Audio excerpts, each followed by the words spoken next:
irmãos, a graça e a paz do nosso Senhor Jesus Cristo, amém? Quero te convidar a abrir a sua Bíblia nessa manhã, no Salmo 135, Salmo 135.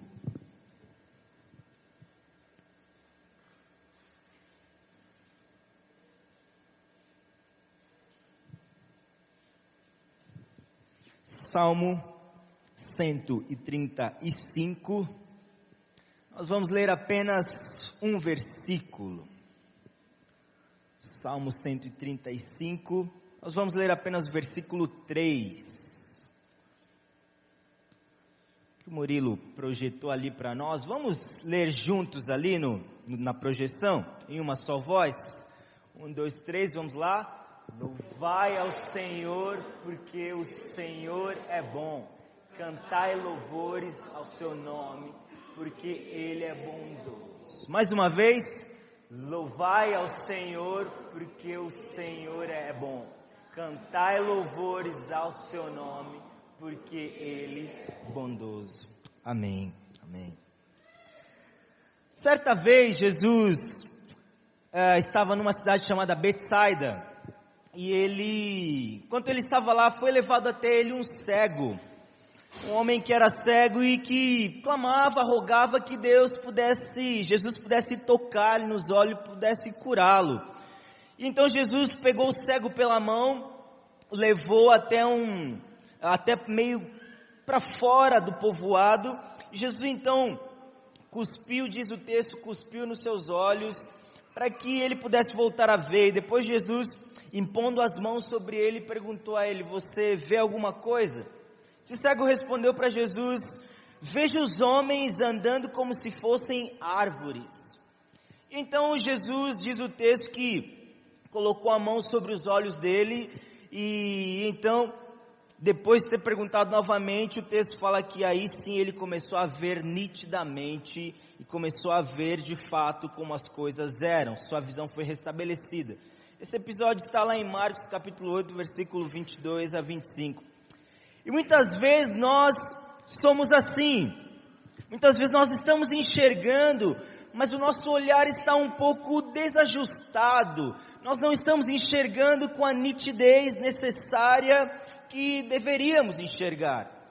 A palavra de Deus, a Bíblia, a Escritura, está cheia, recheada de textos como esse que nós lemos aqui, que esse é o Salmo 135, versículo 3. Por exemplo, o Salmo 9:11 diz: cantai louvor ao Senhor. O Salmo 30, versículo 4 diz: cantai louvores ao Senhor, vós que sois seus santos, e louvai seu santo nome. Salmo 33, versículo 2 diz: louvai ao Senhor com harpa, cantai-lhe louvores com saltério de 10 cordas. O Salmo 47, versículo 6 diz: cantai louvores a Deus, cantai louvores ao Rei, cantai louvores. De modo que há muitas passagens falando a respeito de cantar louvores a Deus.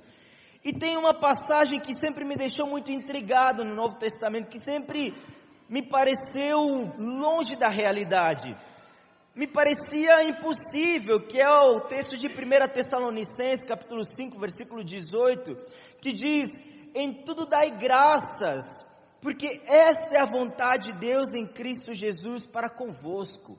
Em tudo dai graças. E sempre me deixou intrigado, porque eu me perguntava: é possível viver uma vida de constante louvor a Deus? É possível que mesmo nas situações mais difíceis e complicadas, e mesmo até diante de notícias ruins, é possível viver uma vida de louvor a Deus? É possível isso? Como seria possível? O apóstolo Paulo diz que sim, era possível. Em Filipenses capítulo 4, versículo 10 e 11, ele diz: alegro-me muito no Senhor por terdes finalmente renovado o vosso cuidado para comigo, do qual, na verdade, estáveis lembrados, mas vos faltava oportunidade. Olha só o versículo 11. Não digo isso por causa de alguma necessidade, pois aprendi a estar satisfeito em todas as circunstâncias em que me encontre. ou aprendi a viver contente em todas as coisas, ou aprendi o segredo de estar contente em todas as coisas. O apóstolo Paulo está dizendo que ele aprendeu o segredo de viver uma vida de constante gratidão, de constante louvor a Deus. E ele não apenas fala que ele aprendeu, mas ele demonstra isso na vida prática. Quando a gente vê o texto de Atos, capítulo 16, versículo 25, nos conta que Paulo e Silas estavam presos, tinham sido açoitados, tinham passado por situações terríveis, e lá estavam eles à meia-noite. O texto diz que Paulo e Silas oravam e cantavam hinos de louvor a Deus. Eles estavam presos numa aflição, num momento terrível, mas eles estavam cantando hinos de louvor a Deus. Eu creio que nós também podemos aprender nessa manhã qual é o segredo de viver uma vida de constante louvor. Qual é o segredo de viver essa vida que seja uma vida regada de louvor a Deus? Por isso nosso tema nessa manhã vivendo com louvor nos lábios. Diga comigo, vivendo com louvor nos lábios. Mais forte, vivendo com louvor nos lábios. Amém, amém. Se é para ser louvor, então tem que ser forte, né? E enquanto a Kezinha estava terminando aqui o momento de louvor e ela começou a falar e todas as canções que foram cantadas, eu só tive certeza que ela não olhou minha cola do meu sermão, porque eu cheguei depois, mas eu fico encantado com essas coisas que Deus faz, porque justamente esse é o tema que nós vamos falar nessa manhã. Para isso, primeiro eu gostaria de mostrar o cenário propício, e depois então nós vamos ver algumas razões, ou por que nós devemos viver uma vida de louvor a Deus. Mas antes disso eu gostaria de orar mais uma vez a Deus. Vamos fazer isso? Pai, estamos diante da Tua palavra, Senhor. A palavra que é viva, a palavra que é eficaz. Ó Deus, esses talvez sejam apenas 5 pães e 2 peixinhos. São tão poucos para que o Teu povo seja alcançado e seja saciado com toda a necessidade que tem, mas eu creio que o Senhor mesmo é poderoso para usar essa pequena porção, esse pequeno alimento para saciar a nossa alma, ó Deus. Eu peço que nosso coração seja, ó Pai amado, alcançado, tocado, restaurado, que os nossos olhos sejam abertos, que o nosso olhar seja ajustado, que nós possamos ver de maneira nítida aquilo que o Senhor deseja que nós vejamos, ó Pai. Fala conosco, Senhor, guia-nos na Tua palavra, abençoa-nos nessa manhã, sê conosco, no nome do Teu Filho Jesus Cristo nós oramos, amém. Então primeiro nós vamos entender um pouco o cenário por trás disso, o cenário por trás de uma vida os lábios têm louvor, uma vida cujos lábios pronunciam louvor a Deus. A bondade de Deus, o texto que nós lemos diz que louvai ao Senhor porque o Senhor é bom. Louvai a Deus, cantem a Ele, elogiem ao Senhor, exaltem ao Senhor, proclamem as suas grandezas por uma razão, porque o Senhor é bom, porque Ele é bom. Mas nós só podemos entender que Deus é bom e percebermos e contemplarmos a bondade de Deus quando nós olhamos para o mundo e o que aconteceu com o mundo. Deus criou o mundo era perfeito, criou o homem, a mulher, eles desfrutavam da presença, da harmonia, da glória, da majestade, da alegria, da comunhão com Deus. Mas eles pecaram, eles falharam, eles desobedeceram a Deus, eles viraram as costas para Deus e abandonaram a Deus. Adão e Eva preferiram dar ouvidos à voz da serpente que personificava Satanás, em vez de dar ouvidos para a palavra de Deus. Deus havia dito que de todas as árvores que estão no jardim vocês podem comer livremente, com exceção da árvore do conhecimento do bem e do mal. No dia que vocês comerem dessa árvore, certamente vocês vão morrer. Adão e Eva desobedeceram a palavra de Deus e se renderam à sedução da serpente e comeram da árvore. Depois que eles comem a palavra de Deus para eles, depois da queda, por causa daquilo que eles haviam feito, em Gênesis 3, versículo 17 e 19, Deus diz para eles: maldita é a terra por tua causa, em fadigas obterás dela o teu sustento, durante os dias da tua vida, ela produzirá também cardos, espinhos, abrolhos, tu comerás o teu pão, até que tornes a terra, tu comerás o teu pão com suor, com fadiga. Por causa da queda, Deus falou que a situação agora seria difícil, a situação seria de tristeza, de dor, de angústia, de sofrimento, como consequência do pecado. Essa era a realidade. O curso normal era de espinhos, fadiga todos os dias, cansativo, suor, por causa da maldição que decorria da queda. Ninguém, na verdade, deveria perguntar em meio à predominância de espinhos na nossa vida, por quê? Por que, Deus? Porque, na verdade, a realidade que nós deveríamos conhecer, a única realidade que nós deveríamos experimentar, era uma realidade de uma terra amaldiçoada por causa do pecado. Na verdade, por causa do pecado, o homem, o ser humano, não merecia nada de bom da parte de Deus, exceto problemas, perseguição, enfermidade, morte, inferno. Isso é o que Deus havia falado na sua palavra, por causa do pecado. A Escritura, no texto de Efésios, capítulo 2, versículo 3, diz que, por natureza, o ser humano é filho da ira, por causa do pecado. A Bíblia diz em Romanos 6, 23, o salário do pecado é a morte. Deuteronômio 27, versículo 26 diz que, maldito aquele que não confirmar as palavras dessa lei, não as cumprindo. Deus deu a lei, aquele que não obedecesse plenamente a lei, era maldito diante de Deus.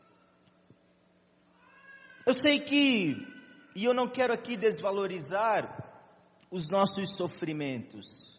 Eu sei que muitas pessoas, mesmo em nosso meio, aqui nesse momento, estão passando por sofrimentos terríveis, por situações inimagináveis de dor, de angústia. Mas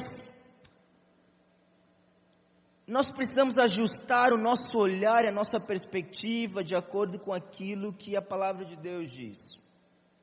E Jesus, no seu discurso de despedida para com seus discípulos, em João, a última frase de Jesus antes de orar, fazer a oração sacerdotal em João 17, a última frase, no capítulo 16, Jesus disse para os discípulos: no mundo vocês terão aflições, mas tenham bom ânimo, porque eu venci o mundo. Essa foi a última frase de Jesus em João 16, 33, isso é, em outras palavras, esperem por aflições, isso será comum na vida de vocês, por causa da queda, por causa do pecado. Agora, tendo demonstrado esse cenário de queda, agora sim nós estamos prontos para começarmos a mostrar a bondade de Deus. A segunda coisa, antes de nós finalmente falarmos de uma vida que tenha louvor nos lábios, é que existe um obstáculo para uma vida de louvor a Deus. Existe um obstáculo. Esse obstáculo é que, geralmente quando o sofrimento vem em nossas vidas, quando passamos por dificuldades, a primeira coisa que nós fazemos é perguntar: por quê? Por quê, Senhor? Por que o Senhor permitiu isso? Por que o Senhor deixou que isso acontecesse na minha vida? Onde o Senhor estava? Por que o Senhor não interviu? Por que o Senhor não fez nada? Mas desde o Gênesis, como nós estamos falando, esse mundo está um mundo de maldição por causa da queda e está destinado ao sofrimento. Ver a aflição deveria nos lembrar que esse era o curso normal e justo desde a queda. Você não deveria perguntar o porquê, se perguntar o porquê e ficar espantado quando existe um momento de situação calamitosa, de dificuldade, aflição, de dor, mas na verdade nós deveríamos nos perguntar por quê na ausência da aflição, porque o curso normal era para que houvesse maldição, aflição e dor. A razão mais profunda, na verdade, eu entendo porque nós, na aflição, quando as coisas ruins acontecem, e não fazemos, nós geralmente perguntamos por quê, nós dizemos, Deus, por que o Senhor permitiu isso? Por que isso está nos acontecendo? É porque no fundo, a maioria de nós, ou todos nós, temos uma sensação de que nós merecemos as coisas boas de Deus. Nós de alguma maneira somos dignos, de alguma maneira somos bons, e por isso nós devemos esperar da parte de Deus aquilo que é bom. Devemos esperar sempre da parte de Deus que as coisas vão bem, que as coisas não aconteçam nada de ruim, que tenhamos sempre boas notícias, que as coisas sempre fluam e vivamos sempre uma vida de paz, de alegria e de bênção, e nada de coisas ruins. Mas Jesus, quando ele se encontra com um jovem rico, Jesus fala para o jovem rico que não existe ninguém bom, exceto Deus. Somente Deus é bom, e o salmista justamente está nos chamando a adorar a Deus, a louvar a Deus, porque Deus é bom. Mas nós pecamos, nós por causa disso não podemos dizer que também somos bons. Deus é bom porque Ele é santo e puro, mas nós somos falhos. Talvez isso ajude a explicar melhor na seguinte ilustração. Pense num trabalhador comum que chega no final do seu mês de trabalho, chega lá no dia 5 e o seu salário vem como sempre vem, o salário normal que ele recebe mensalmente. E porque ele trabalhou naquele mês, ele fez o seu trabalho, ele deve obter o seu salário normal. Então ele não pergunta quando ele recebe o seu salário do seu chefe, ou passa no departamento financeiro, ele recebe o salário que ele costuma receber, ele não pergunta, mas por que eu estou recebendo esse salário? Porque ele sabe que ele trabalhou por aquele salário, ele o merece, ele fez por valer, ele fez por merecer, então é digno o seu salário. Mas, se o trabalhador ao final do mês, recebe o salário, digamos assim, que veio menos do que ele costuma receber, ele costuma receber R$1.000, mas naquele mês ele recebe apenas R$500. Ele deve se perguntar o porquê, e ele tem motivos para questionar. É justo ele perguntar, mas por que estou recebendo apenas R$500, se o meu salário é R$1.000, e eu não faltei nenhum dia, eu cumpri toda a minha carga de horário, por que estou recebendo apenas metade do meu salário? É normal, é justo que ele pergunte isso. Mas ele não pode perguntar por que, se ele está recebendo exatamente o que é esperado, o salário normal, o salário que é justo. Ele não deve perguntar por quê, só pergunta por quê se ele está recebendo algo que não é esperado. Nós perguntamos o porquê das aflições, das coisas ruins que acontecem, mas nós deveríamos perguntar o porquê, na verdade, da bonança. Por que coisas boas nos acontecem? Por que nós temos na nossa vida momentos de bonança? No seu dia a dia você se pergunta isso? Quando você passa por um momento de muita alegria, você se pergunta por quê? Geralmente nós não perguntamos isso.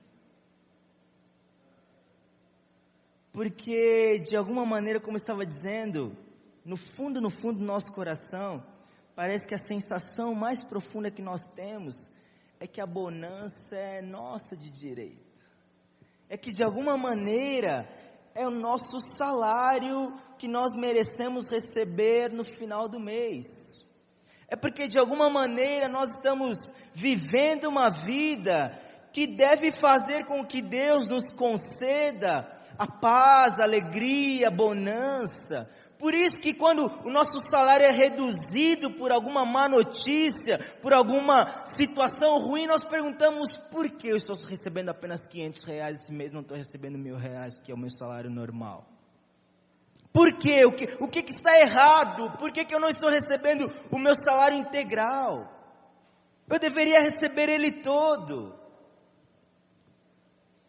Mas o texto de Gênesis, capítulo 3, versículo 17 e 19, diz que maldita é a terra, por causa da queda.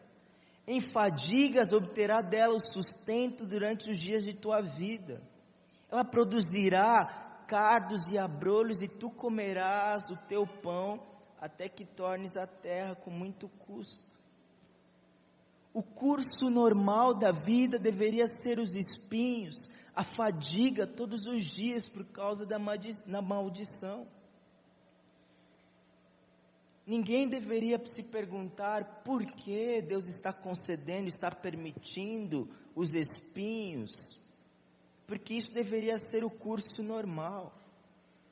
Isso deveria ser a única realidade que nós deveríamos experimentar por causa da queda.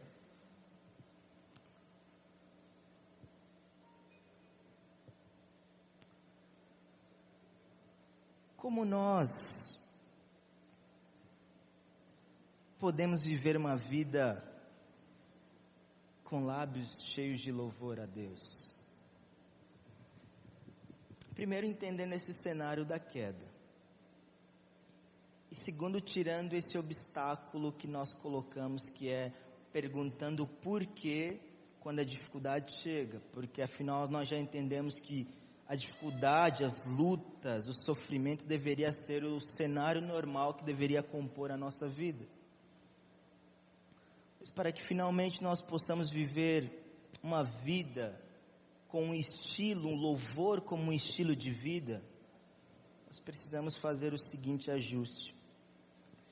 Nós deveríamos perguntar por quê, não quando estamos no deserto, mas nós deveríamos perguntar por quê quando nós temos alguma sombra e água fresca, podemos curtir um final de ano e nos reunir com a família, com os amigos, comer um monte de coisas gostosas, podemos assar uma carne, podemos nos alegrar, podemos festejar. Nós deveríamos ficar espantados com o fato de nós termos o pão de cada dia, muito mais do que isso. Muitas vezes, já ouvi muitos pregadores falando assim que quando vem a dificuldade nós não devemos dizer porquê, mas para quê, né? Perguntar para quê é importante, é bom. Mas eu acredito que perguntar por quê não é ruim, mas nos ajuda a cavar e olhar mais profundo. E não apenas ficar na superfície das coisas. Nos ajuda a enxergarmos com mais profundidade. Você se pergunta por que na bonança? Você se pergunta por que de alguma bonança na sua vida? Por que Deus está permitindo que você viva algum momento de alegria? Por que na paz? Porque quando as coisas se concretizam, nós temos alguma concretização na vida? Nós perguntamos por que quando nós temos bons resultados ou quando surgem boas oportunidades? Nós nos perguntamos por que quando Deus nos abençoa em alguma área da nossa vida? Nós perguntamos por quê? Se o que nós merecíamos era a morte, porque o salário do pecado é a morte, por que não recebemos o castigo?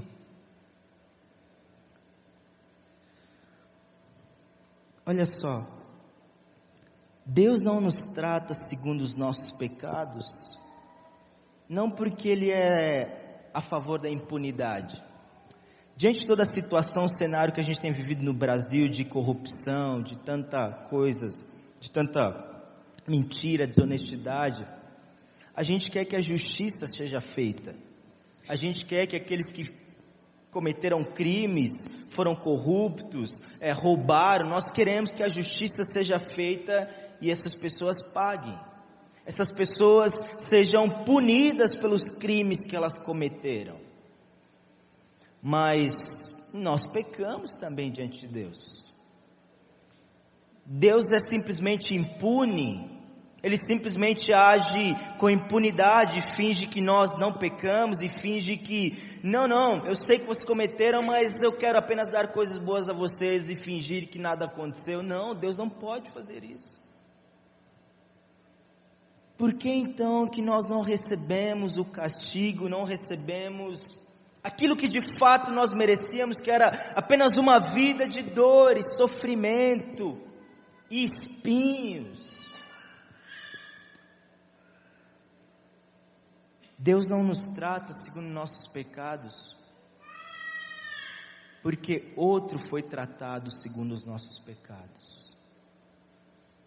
Deus não nos trata segundo os nossos pecados, porque a retribuição pelos nossos pecados, pelas nossas iniquidades, caiu sobre outro, caiu sobre Cristo. A palavra de Deus diz que, mas Ele foi transpassado pelas nossas transgressões, e moído pelas nossas iniquidades. O castigo que nos traz a paz estava sobre Ele, e pelas suas pisaduras nós fomos sarados. Cristo recebeu o nosso castigo para que nós pudéssemos receber a bondade de Deus. Cristo consumou a nossa salvação, sendo consumido por Deus, pela ira de Deus, pelos nossos pecados, para que nós nunca mais fôssemos consumidos pela ira de Deus. Ele consumou a salvação, tomando sobre si os nossos pecados, e foi consumido pela ira de Deus, para que nós nunca mais fôssemos consumidos pela ira de Deus.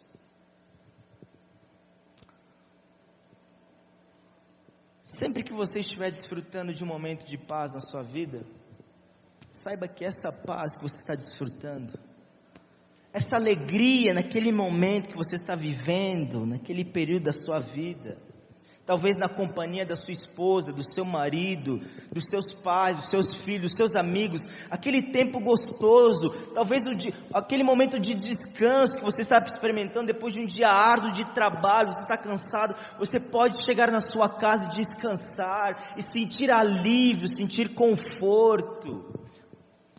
Talvez a experiência que você tem de Deus responder a sua oração, que você tanto vinha colocando diante dele, e finalmente Deus responder a oração, você poder dormir tranquilo, em paz.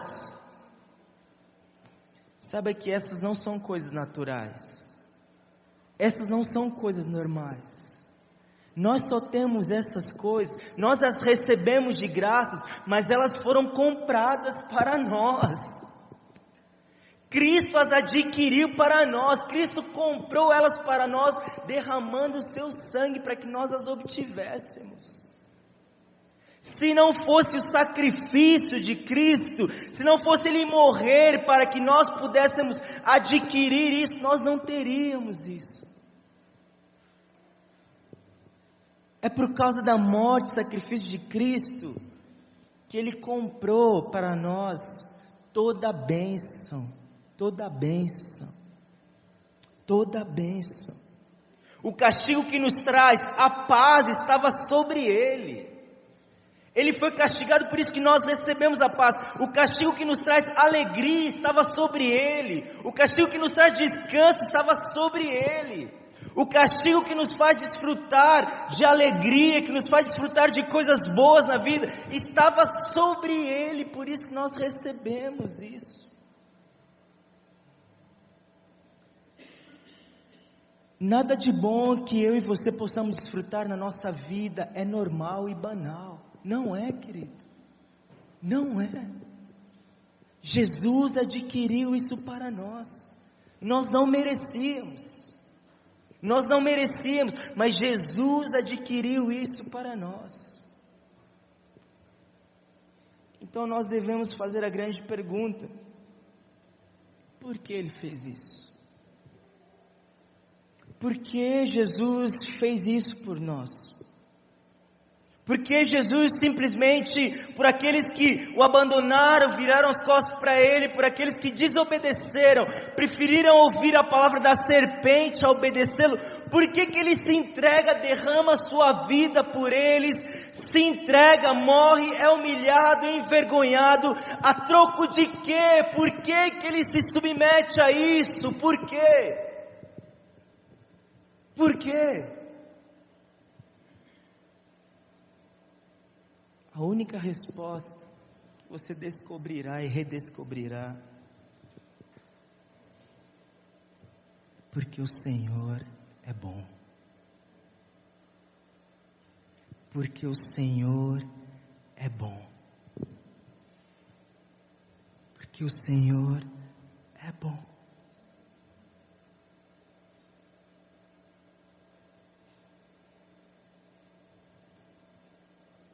Quero concluir dizendo o seguinte: uma lição de casa para mim e para você.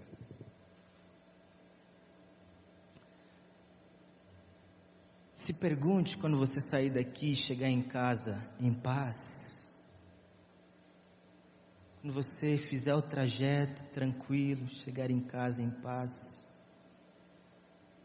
Quando você chegar em casa ou passar pelo mercado, tiver condições de comprar uma mistura ou comer fora, ou, sei lá, convidar alguém para almoçar com você, ou tiver almoço pronto na sua casa e você simplesmente tiver que aquecer a comida, ou à noite você tiver um cobertor quente para te aquecer, e você pode aumentar essa lista. Se pergunte: por que, Deus? Por que eu tenho isso, Senhor? E a resposta que você chegará é: porque o Senhor é bom. É porque o Senhor é bom. E se nós começarmos a fazer esse exercício, todos os dias, a cada momento, haverá muito louvor em nossa vida. Haverá muito, mas muito louvor nos nossos lábios. Nossa vida se encherá de louvor e não de reclamações. Nossa vida se encherá de louvor e não de murmurações. Nossa vida haverá louvor e não descontentamento. O segredo para essa vida que o apóstolo Paulo fala de viver contente, uma vida cheia de ação de graça, uma vida cheia de louvor e sem murmurações e reclamações, é aprender a perguntar o porquê na bonança e não na dificuldade. Porque a dificuldade era o que deveria ser esperado, mas a bonança que é intrusa em nossa vida, é a bonança que é intrometida, é inserida em nossa vida, e que nós não fazemos nada para obtê-la, é unicamente a bondade de Deus. Quando você começar a praticar isso, suas orações se encherão de mais louvor do que de pedidos.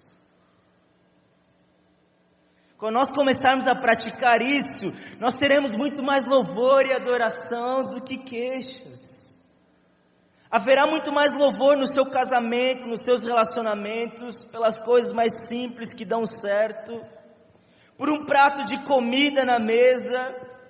Quanto louvor haverá na companhia da sua esposa, do seu marido, dos seus filhos, seus pais, seu namorado, seu noivo, seus amigos. Quanto louvor haverá por causa de coisas mais simples e pequenas que nós às vezes nem percebemos.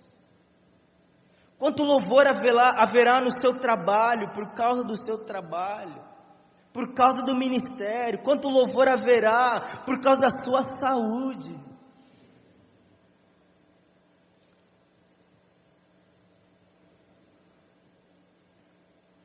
Olha só, nada é tão ruim quanto poderia ser sem a bondade de Deus. Nada é tão ruim quanto poderia ser sem a bondade de Deus. E certamente, tudo está muito melhor do que deveria ser se não fosse a bondade de Deus. Eu vou repetir. Nada é tão ruim quanto poderia ser sem a bondade de Deus. E certamente, tudo está muito melhor do que deveria ser se não fosse a bondade de Deus em nossas vidas. É verdade que nós não temos tudo que nós gostaríamos, e talvez você olhe para a sua vida e diga: eu ainda não sou tudo que eu queria ser. Mas graças a Deus, que não somos tudo que os nossos pecados tinham potencial de nos tornar. Se Deus tirasse o freio de nossas vidas, se Deus não nos impedisse, e deixasse nosso coração desenvolver todo o potencial que tem de inclinação para desagradar a Deus, onde nós estaríamos?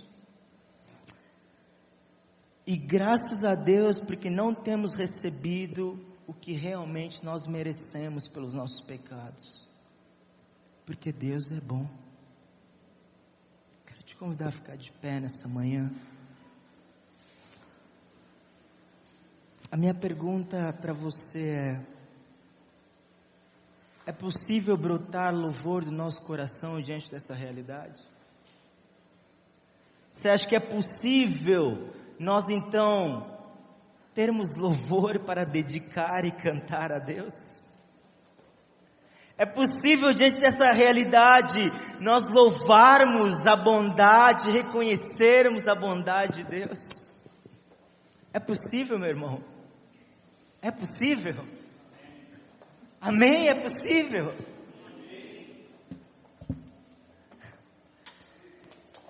Louvai ao Senhor, porque o Senhor é bom. Cantai louvores ao seu nome, porque é agradável.